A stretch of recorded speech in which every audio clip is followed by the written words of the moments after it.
The autumn sun was setting behind the courthouse as Mr. Johnson stepped out of his new black Mercedes S-Class. He had just wrapped up a challenging day presiding over a complex custody case, and his shoulders felt heavy with the weight of making decisions that would affect families' lives. The car had been his small reward to himself after 15 years on the bench, a reminder of how far he'd come from the small apartment he grew up in on the city's east side. As he reached into his back seat to grab his briefcase, filled with case files he planned to review over dinner, a police cruiser's lights suddenly flashed in the courthouse parking lot. Officer Wilson had been circling the area, checking out a report of a luxury car theft from earlier that day. The moment he spotted Mr. Johnson, something in his mind clicked, but not in the right way. Without bothering to run the plates or follow standard procedure, Officer Wilson slammed his car door and approached with his hand resting on his holster. "Hey you, step away from the vehicle." His voice carried that edge that Mr. Johnson had heard too many times before, that tone that said he'd already made up his mind about what he was seeing. Mr. Johnson felt his heart rate quicken, not from fear, but from a deep, familiar frustration. He slowly placed his briefcase on the ground, keeping his movements deliberate and calm. "Officer, there seems to be a misunderstanding. This is my car." I said, "Step away from the vehicle."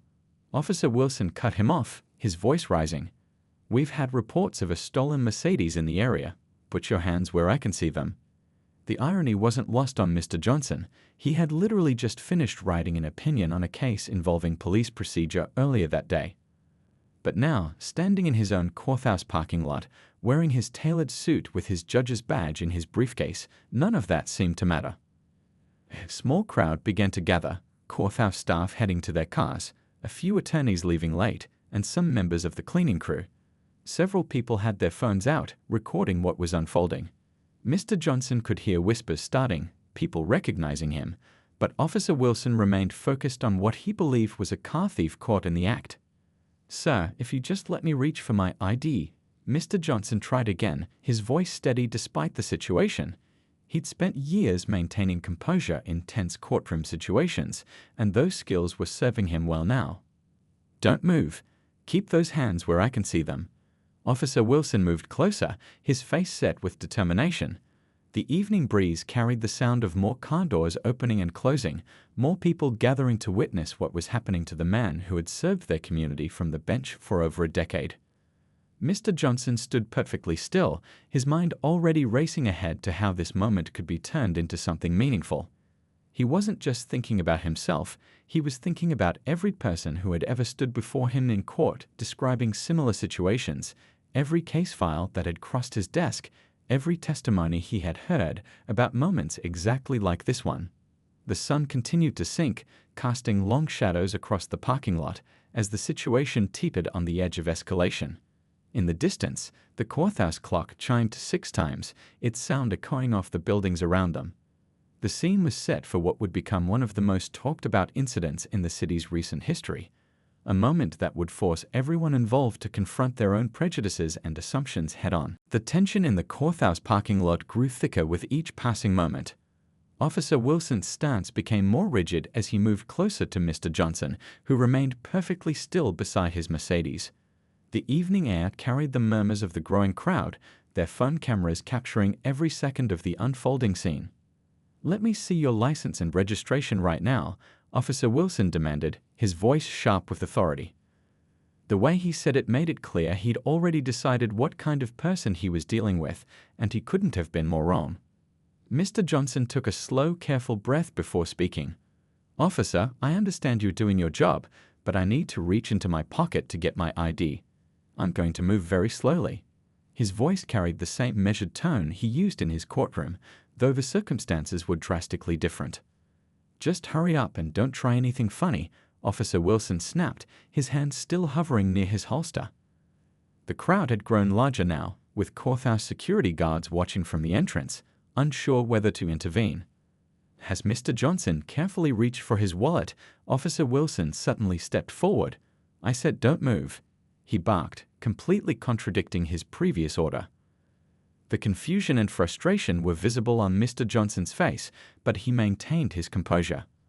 "Officer, please listen to me. This is my car. I purchased it 3 weeks ago. "If you just run the plates," Mr. Johnson tried to explain, but Officer Wilson cut him off again.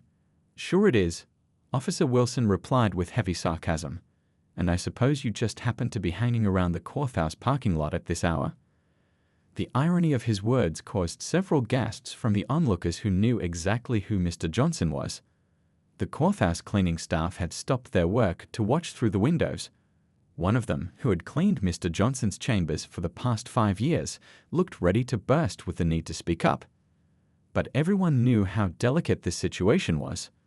That's when Mrs. Chen, the court clerk, finally stepped forward from the crowd. She'd worked with Mr. Johnson for over a decade and couldn't stand by any longer. "Officer, there's something you need to know." "Ma'am, please step back," Officer Wilson ordered, not even turning to look at her. "This is a police matter." The sun had almost completely set now, and the parking lot lights were flickering on one by one, casting harsh shadows across the scene. Mr. Johnson could feel his legs getting tired from standing so still, but he didn't dare move. He'd seen too many situations like this go wrong too quickly. "I'm going to need you to put your hands behind your back," Officer Wilson announced, reaching for his handcuffs. The metallic click of the cuffs being unfastened seemed to echo through the parking lot. Mr. Johnson's mind raced through his options. As a judge, he knew every letter of the law, every right he had, but he also knew that this moment was bigger than just him. How he handled the next few minutes could impact countless future interactions between law enforcement and citizens. The crowd had grown to about 30 people now, all watching in disbelief. Some were filming, others were on their phones, presumably calling for help, and a few looked ready to intervene despite the risk. The tension had reached a breaking point, and something had to give. Just then, the heavy courthouse doors swung open, and footsteps echoed across the concrete. The next few moments would change everything, not just for Officer Wilson and Mr. Johnson, but for the entire city's approach to law enforcement and bias training. The heavy courthouse doors burst open, and Chief Justice Rodriguez strode into the parking lot, his black robe billowing behind him. The sight of the state's most senior judge approaching made several people in the crowd step back instinctively. Even in the dim evening light, his expression of concern was clearly visible. Officer Wilson didn't notice the Chief Justice's arrival at first, still focused on handcuffing Mr. Johnson. "Stop resisting," he barked, though Mr. Johnson hadn't moved a muscle. "What exactly is going on here?" The Chief Justice's voice boomed across the parking lot, carrying the same authority that had commanded his courtroom for 25 years. Officer Wilson froze, handcuffs still in hand, finally turning to face the new voice. "Sir, please step back." "I'm dealing with a suspected car thief," Officer Wilson said, his voice slightly less confident now. The crowd stirred, and several people shook their heads in disbelief. The Chief Justice's eyebrows shot up. "A car thief?" he repeated slowly, looking from Officer Wilson to Mr. Johnson. "Officer, do you realize you're attempting to arrest one of our most respected federal judges?" The color drained from Officer Wilson's face, but he tried to maintain his composure. "I have reports of a stolen Mercedes in the area, and this man," the Chief Justice interrupted, "is Judge Johnson, who has served on this court for 15 years. The same Judge Johnson who, ironically enough, leads our community outreach program on police community relations." A few nervous laughs rippled through the crowd. Officer Wilson's hands dropped to his sides, the handcuffs suddenly feeling very heavy. The realization of his mistake hit him like a physical blow. Mr. Johnson finally moved, straightening his suit jacket with dignity. "Now, Officer Wilson," he said calmly, reaching into his pocket and pulling out his car keys, "would you like to see my registration? Or perhaps we should run those plates now." The courthouse security guards had moved closer, their faces showing a mix of concern and relief. The cleaning staff who had been watching from the windows were now openly pointing and discussing the scene, their voices carrying through the evening air. I apologize, Your Honor," Officer Wilson stammered, his earlier confidence completely evaporated. "There was a report of a stolen vehicle, and I thought—" "You thought you'd skip proper procedure and jump straight to conclusions," the Chief Justice finished for him. "Tell me, Officer Wilson, did you run the plates before approaching Judge Johnson?" The silence that followed was answer enough. The crowd watched as Officer Wilson shifted uncomfortably, his face now flushed with embarrassment. The body camera on his uniform continued recording, capturing every moment of this encounter that would soon become a teaching moment for the entire department. Mr. Johnson looked around at the gathered crowd, at all the phones recording this moment, at the faces showing anger, shame, and relief. He made a decision that would shape everything that followed. "Chief Justice," he said, his voice carrying clearly through the parking lot, "I believe this presents us with an opportunity." He turned to address Officer Wilson directly. "Your mistake today could have had serious consequences. But instead of letting this end with just your embarrassment and my anger, I think we can turn this into something meaningful." The parking lot lights cast long shadows as the last traces of sunlight disappeared from the sky. The tension in the air began to shift into something else, a sense that this moment could become a turning point, not just for those directly involved, but for the entire community. The Chief Justice nodded slowly, understanding exactly what his colleague was suggesting. Tomorrow, this incident would be all over the local news, but it wouldn't end there. This would become something much bigger than a simple case of mistaken identity in a courthouse parking lot. The next morning, the story spread through the city like wildfire. Video clips from different angles flooded social media, showing every moment of the confrontation in the courthouse parking lot. Local news vans parked outside the courthouse, their reporters ready to cover what had become the biggest story of the week. Inside his chambers, Mr. Johnson sat at his desk, watching the morning news coverage on his laptop. His phone hadn't stopped buzzing since dawn, calls from other judges, civil rights leaders, and even the mayor's office. The incident had struck a nerve in the community, bringing to light issues that had simmered beneath the surface for years. Officer Wilson sat in the police chief's office across town, his uniform feeling unusually heavy on his shoulders. The chief's desk was covered with printouts of social media posts and news reports. The body camera footage had been reviewed multiple times, each viewing making Wilson sink lower in his chair. "Do you understand the gravity of what happened?" the police chief asked, his voice tired but firm. A federal judge, in the courthouse parking lot, without running the plates or following any proper procedure. He shook his head slowly. "This isn't just about you anymore, Wilson. This has become about our entire department." Wilson stared at his hands, the memory of those handcuffs he had almost used feeling like a burning weight in his mind. "I understand, sir. I made a terrible mistake." Meanwhile, back at the courthouse, Mr. Johnson was meeting with the Chief Justice and several community leaders in the main conference room. The walls were lined with law books, silent witnesses to the discussion that would shape the department's future. "We have an opportunity here," Mr. Johnson explained, standing at the head of the conference table. "This isn't about punishing one officer. This is about addressing the deeper issues that led to this situation." His voice carried the same calm authority it always had, despite being the center of this storm. The Chief Justice nodded in agreement. "The question is, how do we turn this incident into lasting change?" The room fell quiet as everyone considered the weight of that question. Outside, protesters had started gathering on the courthouse steps, holding signs demanding police reform.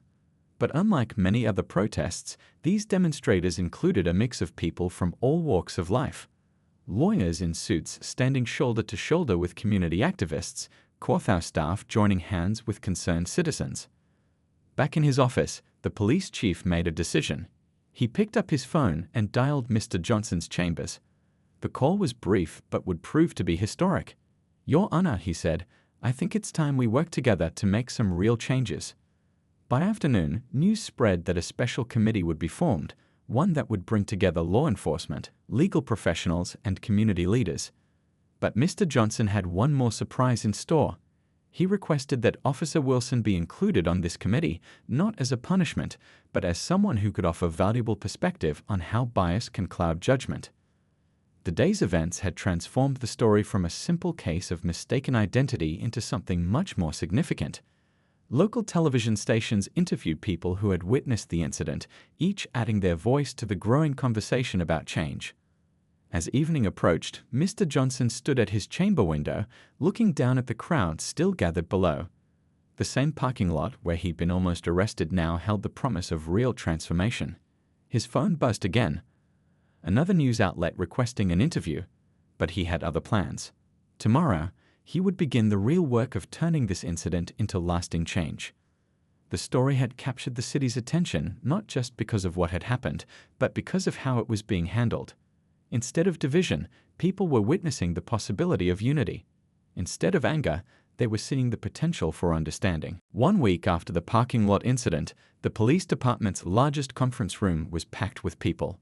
The air felt heavy with expectation as the internal affairs investigation results were about to be presented. Officer Wilson sat in the front row, his usual confidence replaced by a thoughtful humility that showed on his face. The investigation had uncovered something that no one had expected. As the lead investigator flipped through his reports, a pattern emerged from Officer Wilson's past encounters. There were other incidents, not major ones, but small moments where snap judgments had led to unnecessary confrontations. Each one had been dismissed as minor, filed away, and forgotten. In the past 3 years, the investigator explained, pointing to a chart on the screen, we've found 15 similar incidents. None reached this level, but the pattern is clear. The room filled with whispers as people looked at the data displayed before them. Mr. Johnson listened from his seat beside the police chief. He had insisted on being part of this process, not out of desire for revenge, but because he saw a chance for real change. His eyes moved from the presentation to Officer Wilson's face, watching as each revelation seemed to hit home. But here's what's more important, the investigator continued, changing the slide. Officer Wilson isn't unique. We found similar patterns across the department. The room grew quiet as this sank in. This wasn't about one officer anymore, it was about an entire system that needed fixing. During the lunch break, something unexpected happened. Officer Wilson approached Mr. Johnson in the hallway. His hands were shaking slightly as he held a manila envelope. "Your Honor," he said, his voice barely above a whisper, "I found these in my old patrol logs. I think you should see them." Inside the envelope were Wilson's personal notes from his early days as an officer. They revealed a young cop who had started his career full of ideals and good intentions. Somewhere along the way, those ideals had gotten buried under layers of bias and assumptions he hadn't even realized he was carrying. Back in the conference room, Mr. Johnson stood up to speak. He held Wilson's notes in his hand. "What we're seeing here isn't just about one incident or one officer," he began. "It's about how easy it is for good people to fall into patterns they don't even see. But it's also about how we can change those patterns." The police chief nodded in agreement. On the screen behind them, a new presentation began. The outline of a comprehensive training program that would go far beyond the usual diversity seminars. This would be different. It would include real stories, real consequences, and real solutions. "We're not here to point fingers," Mr. Johnson continued. "We're here to fix something that's broken. And we can only do that if we're honest about what we find, even when it's uncomfortable." His words seemed to lift a weight from the room. People began nodding, some taking notes, others leaning forward in their chairs. Officer Wilson stood up next. His voice cracked a bit as he started speaking, but grew stronger as he continued.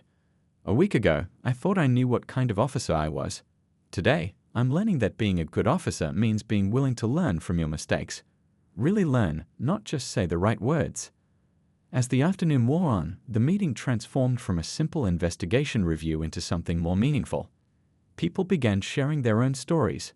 Other officers admitting to similar mistakes, community members talking about their experiences, courthouse staff offering their perspectives. By the end of the day, what had started as an investigation had turned into a movement. The police chief announced the formation of a permanent review board, with Mr. Johnson as one of its advisors. Officer Wilson would share his story as part of the new training program, turning his mistake into a powerful teaching tool. As people filed out of the conference room that evening, there was a sense that something important had shifted. This wasn't just about policies and procedures anymore. It was about people recognizing the need for change and being brave enough to make it happen. 2 weeks had passed since the investigation meeting, and the real work was just beginning. The police department's training room had been transformed. Gone were the old posters about procedure and protocol, replaced by interactive screens and discussion areas. Today was the first day of the new training program, and Officer Wilson stood at the front of the room, his hands slightly shaking as he prepared to share his story. "I never thought I'd be standing here like this," he began, looking at the room full of fellow officers.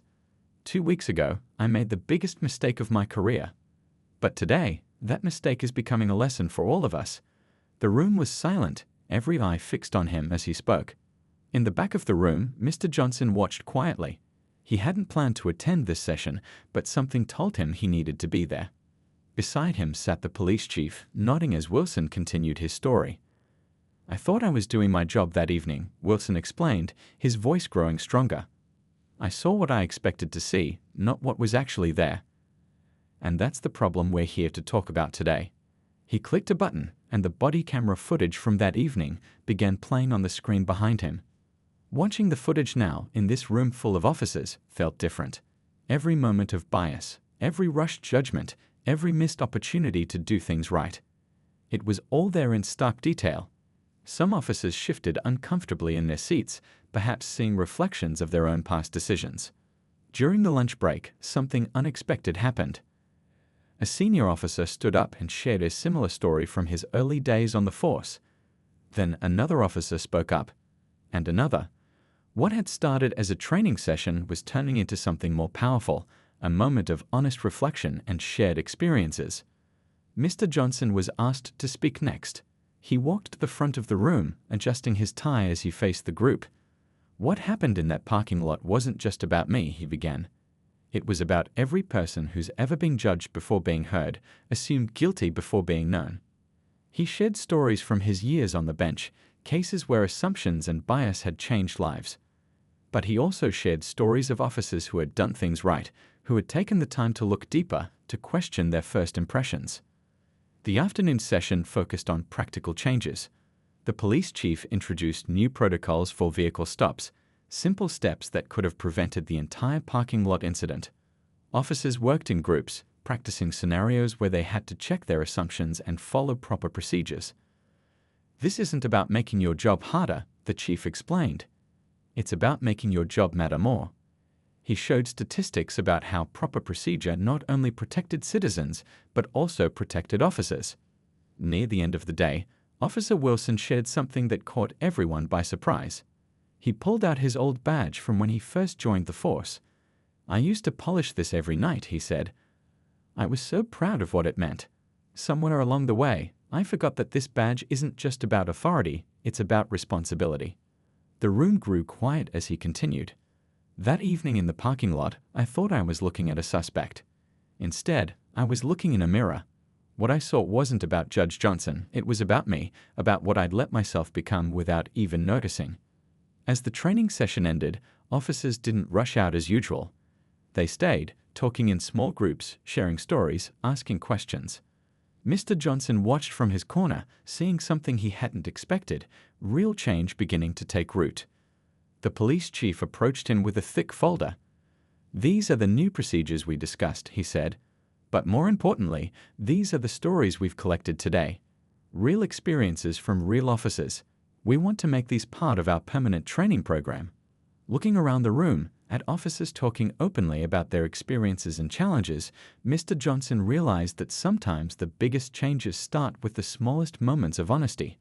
What had begun as a confrontation in a parking lot was growing into something that could change not just one department, but potentially many others. 1 month after the training sessions began, changes were becoming visible throughout the police department. The once stark hallways now displayed community artwork and success stories. But the real changes were happening out on the streets, where officers were approaching their work with a new mindset. Officer Wilson sat in his patrol car, watching a group of kids playing basketball in the park. Last month, he might have just driven past. Today, he parked his car and got out, walking toward the court with a friendly wave. The kids paused their game, initially uncertain, but their wariness turned to smiles when he asked if he could join them. Meanwhile, at the courthouse, Mr. Johnson was reviewing a case that felt strangely familiar. A young officer had stopped someone based on assumptions, but this time, something different had happened. The officer had caught himself, stepped back, and followed the new procedures. What could have been another incident had instead become an example of progress. The police chief's office had become a hub of activity. Representatives from other cities were visiting. wanting to learn about the changes that had made headlines across the state. It's not just about new rules, the chief explained to a group of visitors. It's about changing how we think about our role in the community. In the break room, officers were sharing stories about their experiences with the new approach. Yesterday, I almost jumped to conclusions about a car I spotted, one officer said. But then I remembered Wilson's story. Took the extra 2 minutes to run the plates first. Turns out the driver was a county commissioner heading to a meeting. The community was noticing too. Reports of positive interactions with police were increasing. Citizens were sharing their own stories on social media. Stories of officers taking time to listen, to understand, to look beyond first impressions. Mr. Johnson had been invited to speak at the police academy. Standing before a class of fresh-faced recruits, he shared not just the story of that evening in the parking lot, but the story of what came after. Your badge will give you authority, he told them, but your actions will earn you respect. Officer Wilson had become an unexpected leader in the department's transformation. His daily briefings now included a moment he called checkpoint, a quick reminder to his fellow officers to question their assumptions. We're not just changing procedures, he would say. We're changing lives, including our own. The training program had evolved too. What started as a response to one incident had grown into a comprehensive approach to community policing. Officers were spending time in local neighborhoods, not just patrolling but participating. They were becoming part of the community they served. Back in his chambers, Mr. Johnson received a letter that made him pause. It was from a young person who had been in the crowd that evening in the parking lot. They wrote about how watching the incident and its aftermath had inspired them to pursue a career in law enforcement. I want to be part of the change, the letter said. The police department's monthly community meeting looked different now. Instead of citizens and officers on opposite sides of the room, they sat together, sharing ideas and concerns. The walls that had once divided them were slowly coming down, replaced by bridges of understanding. Officer Wilson's patrol car now carried a small reminder on the dashboard, a photo from that evening in the parking lot. Not to remind him of his mistake, but to remind him of the opportunity it created. Every day is a chance to do better, he would tell new officers during their orientation. As the sun set over the city, Mr. Johnson stood at his chamber window, watching officers and citizens interacting in the square below. The same parking lot where everything had started was now a symbol of something else, a place where change began, where assumptions were challenged, and where a community found a way to grow stronger together. 3 months had passed, and Mr. Johnson found himself presiding over a case that tested everything the community had learned. A young store owner had called the police about a suspicious customer, but this time the responding officers handled things differently. They were in his courtroom now, explaining their actions. Your Honor, the young officer testified, standing tall in his uniform, when we got the call, we remembered our training. Instead of rushing in with assumptions, we took time to observe and assess the situation. The courtroom was packed, with Officer Wilson sitting in the back, watching intently. The case unfolded like a mirror image of what had happened in the parking lot, but with a very different ending. The officers had followed the new protocols, checking facts before acting, communicating clearly, treating everyone with respect. What could have been another unfortunate incident had instead become a model of proper police work. During the lunch break, the courthouse cafeteria buzzed with discussion. Law students who had come to observe the case were taking detailed notes, not just about the law, but about the human element they were witnessing. This is what real change looks like, one professor explained to her students. Back in the courtroom, Mr. Johnson listened as the store owner testified. At first, I was frustrated that the police didn't just rush in and make an arrest, the owner admitted. But they explained what they were doing and why. They showed me that my own assumptions might have been wrong. Officer Wilson was called to testify next. He walked to the witness stand, passing by the spot where, months ago, he would have rushed to judgment. Now he was here to explain how the department's new approach was making a difference. We're not just enforcing laws anymore, Wilson explained to the court. We're building trust. Every interaction is a chance to show that we've learned from our mistakes. He shared statistics showing how complaints had dropped while positive community interactions had increased. The afternoon session brought more evidence of change. Body camera footage showed the officers taking time to talk with both the store owner and the customer, clearing up what turned out to be a simple misunderstanding. The footage was being used in training sessions now, showing new officers how to handle similar situations. Mr. Johnson watched the footage carefully, seeing in these officers' actions everything he had hoped would come from that difficult evening in the parking lot. They showed patience, professionalism, and most importantly, the willingness to look beyond first impressions. Near the end of the day, an elderly man who had been watching the proceedings approached Mr. Johnson's bench during a break. "I've lived in this city for 60 years, he said quietly. "I never thought I'd see changes like this. It gives me hope for my grandchildren." The final witness was the customer who had been reported as suspicious. "I've had experiences with police before," they testified, "but this was different. These officers listened. They treated me like a person, not a suspect. That's all anyone really wants." As Mr. Johnson prepared his ruling, he looked around his courtroom. The same room where he had presided over countless cases now felt different. It wasn't just about guilty or not guilty anymore. It was about a community learning to see each other more clearly. His decision would be quoted in police training manuals across the country. Not because it was a landmark legal ruling, but because it showed how justice could work when people took the time to look past their assumptions and treat each other with dignity.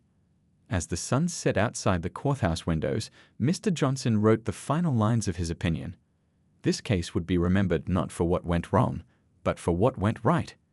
It was proof that change was possible, that learning from mistakes could lead to better ways of serving and protecting the community. 6 months had passed since that fateful evening in the courthouse parking lot. The city had gathered for a special ceremony in the main square, right where it all began. Chairs filled the space where police cars once parked, and a podium stood where Mr. Johnson had once been wrongly confronted. The mayor stepped up to speak first, addressing the crowd that included officers, community members, and visitors from other cities. "What happened here 6 months ago could have torn our community apart," she said. "Instead, it brought us together in ways we never expected." In the front row, Officer Wilson sat next to Mr. Johnson. Both men had changed over these months. Wilson carried himself differently now, with quiet confidence instead of automatic authority. Mr. Johnson had become more than a judge. He was now a symbol of how justice and understanding could work together. "Today, we're not just celebrating changes in police training," the mayor continued. "We're celebrating a change in how we see each other." She gestured to a new sign being unveiled at the courthouse entrance: "Community First, Justice Through Understanding." The police chief stood next, sharing numbers that told a powerful story. Complaints against officers had dropped by 60%. Community participation in police programs had doubled. But most importantly, trust was growing between officers and citizens. "Our officers now spend time in schools," the chief explained, "not to guard them, but to mentor students. They walk through neighborhoods not just to patrol, but to talk with residents, to understand their concerns, to become part of the community they serve." A young rookie officer stepped up to share her experience. "When I entered the academy 3 months ago, the first thing we learned wasn't about weapons or procedures," she said. "It was about listening, about checking our assumptions, about seeing people as people first." The crowd listened as she described the new training program that had grown from that parking lot incident. Every new officer now spent time working with community groups before ever putting on a uniform. They learned the neighborhood's history, met its people, understood its challenges. Mr. Johnson rose to speak next, adjusting his tie as he approached the podium. 6 months ago, I stood in this spot under very different circumstances," he began.